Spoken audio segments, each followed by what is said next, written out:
Welcome to Love and the Planets, and today we're looking at the week of August 7th, which is a really important week because it's the week of the lunar eclipse. And I'm Margaret Gray in Dublin. And I'm Armand Diaz in the living room. In the living room, I wonder where. In New York area. More or less. Well, Armand, we've got quite a week, haven't we? Because we've been talking for a while about being an eclipse season, and now we are literally in the first of the eclipses. So it's a fairly intense week, that's for sure. So we start immediately on the Monday with this lunar eclipse. What are your initial thoughts about this lunar eclipse? Well, so much attention has been paid to the solar eclipse, which is quite powerful, and I think that it's very important. But it's actually, the lunar eclipse may be the one that has the most power in terms of relationship. It is a full moon lunar eclipse. Any lunar eclipse is on a full moon, so that it's an opposition. It's a relationship type of aspect. It's the one energy facing the other energy. And it's a full moon, and full moons are always high energy. So I think that there's a lot of potential for things to be changing around this eclipse. It's happening right after a Uranus station, right after Jupiter square Pluto. Jupiter square Pluto. It's happening with its quincunx to Pluto, and really it's actually sort of in a yod between Pluto and Neptune. An eclipse is a time very high energy. A lot of stuff comes to awareness, but there's not a lot of control. No sooner do things come to awareness at the full moon than they get eclipsed. It's almost kind of like you're watching a television show, a movie or something, and it builds to its climax, and just at that moment when you go to commercial, and it's sort of like you just sort of lose the thread there. And I think that, I think that a lot of stuff that's been simmering under the surface, if things have not been going so well, liable to go kind of bluey at this eclipse, especially following the Uranus station. I think that this is a time when things, the lid is going to come off.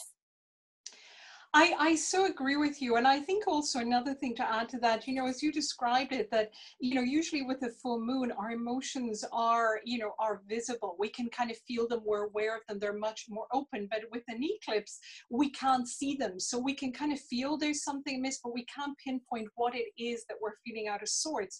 And I think because this eclipse is also in Aquarius, which is an air sign, which is very detached, is much more kind of in the head, in the mind, rather than in the body or in the emotions, I think it's going to have even more of that detached quality.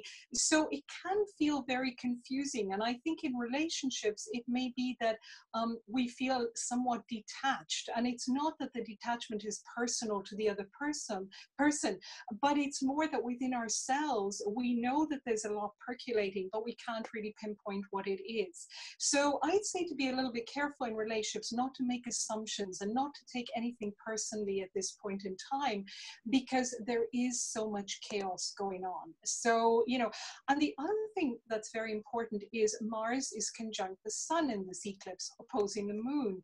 So there is this very strong pull. There's this whole issue, of course, Leo Aquarius is very much about me and the collective. So there's this pull with Mars as well to want to take action, to want to do something, and yet we don't quite know what we want to do and why we want to do it. So in relationships, there could be a tendency to maybe act out a little bit just because we want to do something, whether it's to break up or start a new relationship or whatever. And, as we always advise people around eclipses, it's not a good time to make any decision because we're not really clear. Yeah, no, it's not a time for making decisions. It's a time when you're, it's an active time, but it's like you're on a roller coaster, and the decision has already been made. You're not going to get off of it until it's over, and you really can't do any steering. You're just sort of being taken for the ride. There's experiences there, and there's awarenesses that are very valuable, but you're not going to make a lot of decisions. You have to make a lot of great decisions at time. I think it's high potential for reactivity, though. You know, I mean, you're not really acting when you have a full moon, and certainly an eclipse.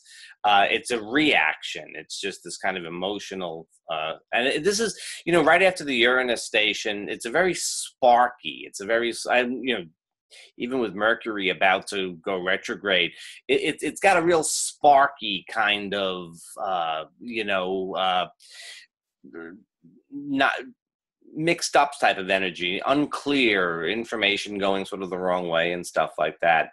You could be acting on faulty data or taking things out of proportion and so on. So yeah, I think it's fairly challenging.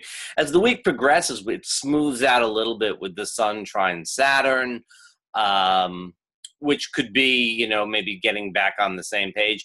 And then Venus making a nice trine to Neptune.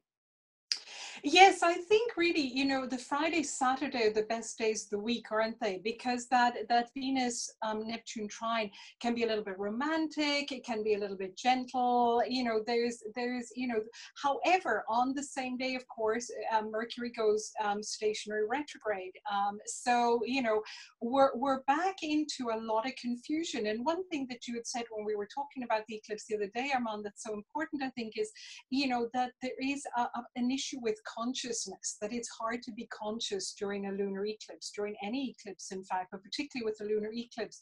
So to be aware of that when we do react, as you said, you know, to maybe just, you know, kind of rein ourselves in a little bit. And I'm looking at the chart to think what could help us rein in. And I think maybe, again, that Venus in Cancer, you know, a little bit of softness, a little bit of compassion, both for, you know, the people around us, our loved ones, and for ourselves, because we're all in the same boat and we're all being stirred up, and plus there's so much happening around us.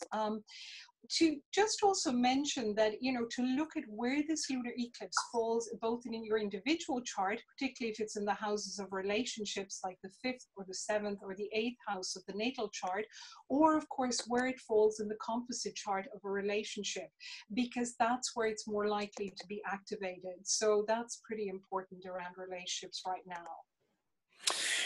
Yeah, I think that's quite important. I think that we should remember, though, that eclipse energy, it'll hit some of us very directly, but it'll hit all of us.